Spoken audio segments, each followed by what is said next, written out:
श्रीमद् भगवत गीता अध्याय 1 श्लोक संख्या 2।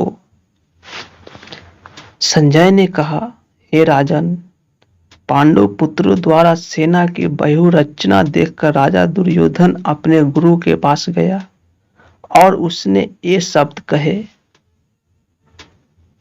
अब इस श्लोक का तात्पर्य समझने का प्रयास करते हैं। धृतराष्ट्र जन्म से अंधा था। दुर्भाग्यवश वह आध्यात्मिक दृष्टि से भी वंचित था।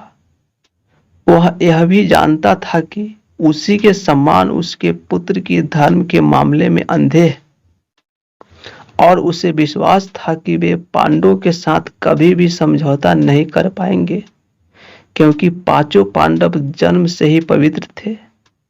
फिर भी उसे तीर्थ स्थान के प्रभाव के विषय में संदेह था।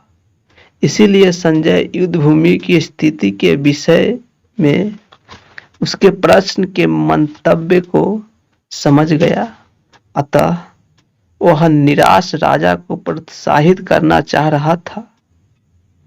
उसने उसे विश्वास दिलाया कि उसके पुत्र पवित्र स्थान के प्रभाव में आकर किसी प्रकार का समझौता करने नहीं जा रहे हैं। उसने राजा को बताया कि उसका पुत्र दुर्योधन पांडवों की सेना को देखकर तुरंत अपने सेनापति द्रोणाचार्य को वास्तविक स्थिति से अवगत कराने गया। यद्यपि दुर्योधन को राजा कहकर संबोधित किया गया है, तो भी स्थिति की गंभीरता के कारण उसे सेनापति के पास जाना पड़ा।